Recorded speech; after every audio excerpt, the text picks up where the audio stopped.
How's it going, everyone? Welcome back to another one of our 1/72nd scale, well, armor reviews, but it's not quite armor. Look at this. This is going to be something quite large.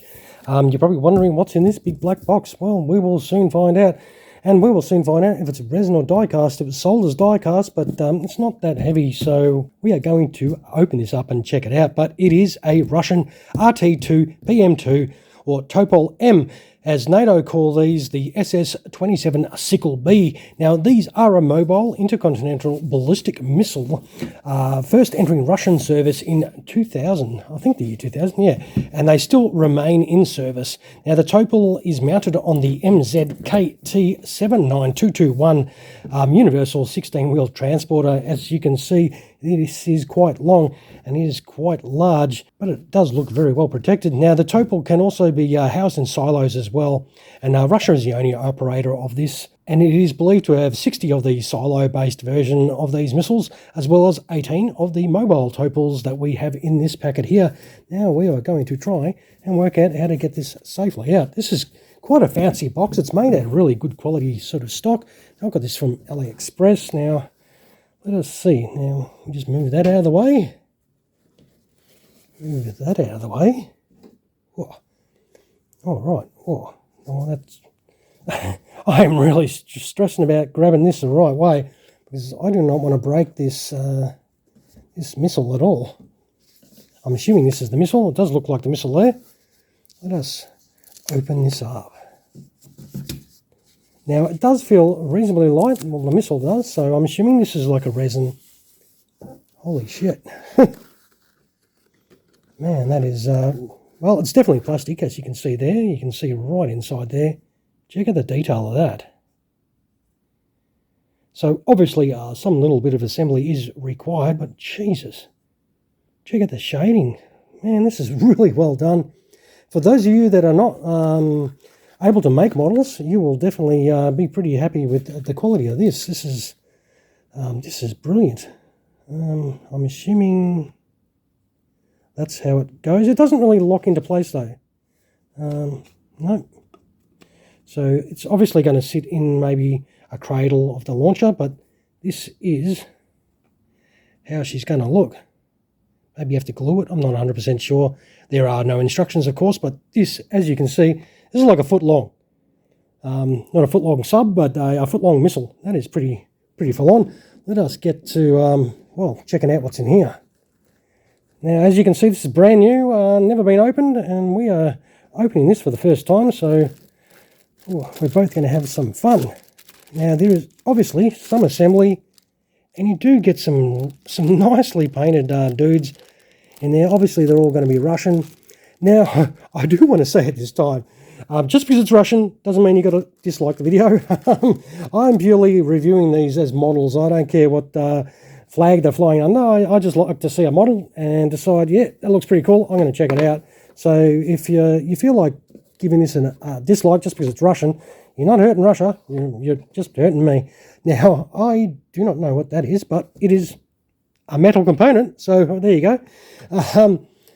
Nothing else I don't think is in there except for, holy cow, that. So that is the universal carrier, obviously. Oh, come on, let's see if we can get this out. Far out. I am really trying to avoid swearing because this is absolutely insane. That could be a broken piece, I do not know, but I'll move that out of the way. I think that's everything. Yeah, I'm pretty sure there is a little... It could be a little window of some sort in here. We'll have to check that out. Oh, that looks to me to be everything. Let's move this big old box out of the way and check this beast of a thing out. Well, I'm going to put this on the deck for a second and just let us sink in how big this is. Right, so we've grabbed the missile, and that is going to be how big this whole setup is going to be. As you can see my hand, this is going to be massive. Now, in the baggie is all these components, as you can see. Now, we're going to check out these figures.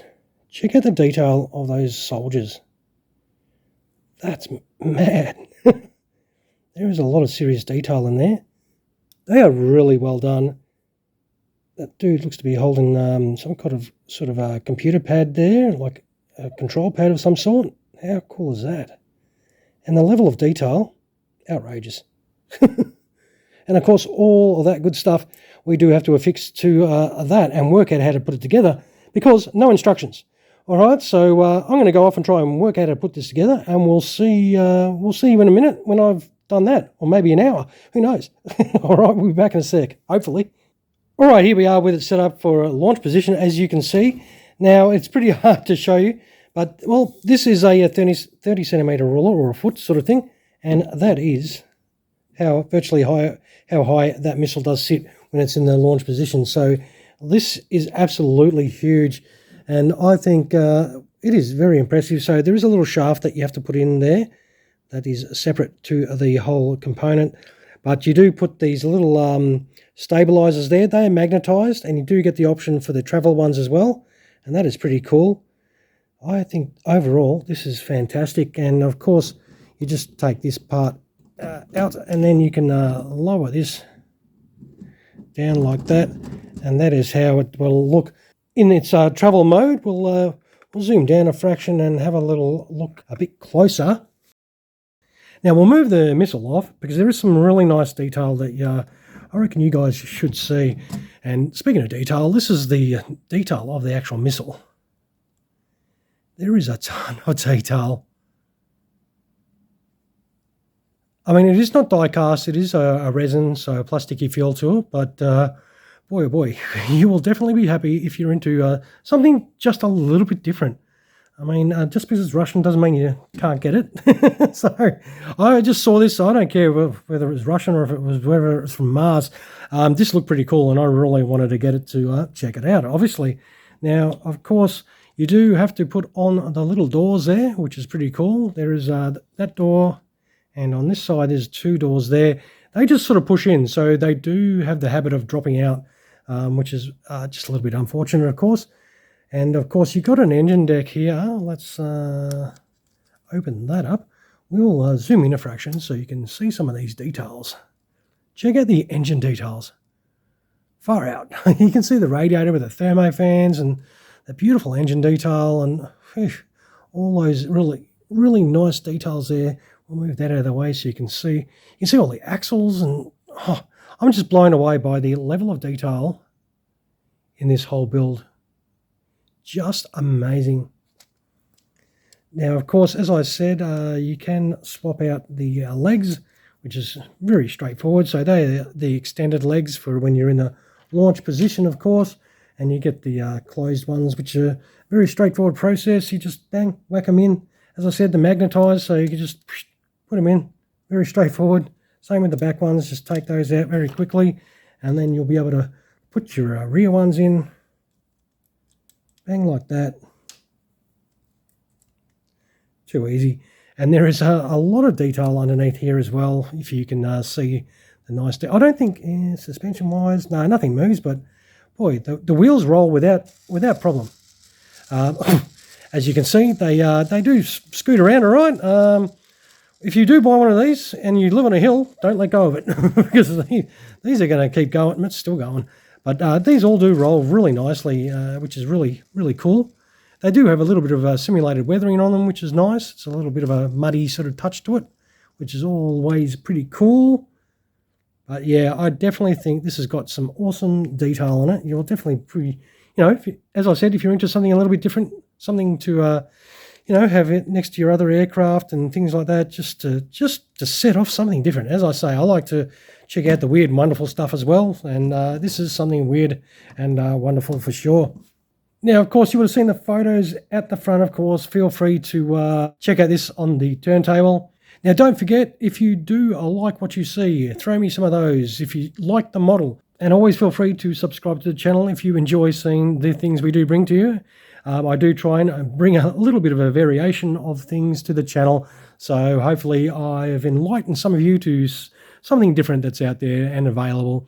So this video is probably a little bit of a longer one than normal for our 1/72 scale armour. It's not quite armour, but I reckon this was worth the effort and worth showing to you guys, and hopefully you do agree. All right, everyone, thank you for sticking with me for another video. Of course, I really appreciate all of you that do drop past and watch a video, especially to its conclusion. Speaking of concluding, I will conclude this video by saying thanks for watching, and you all have an awesome sauce rest of your day. Cheers, everyone.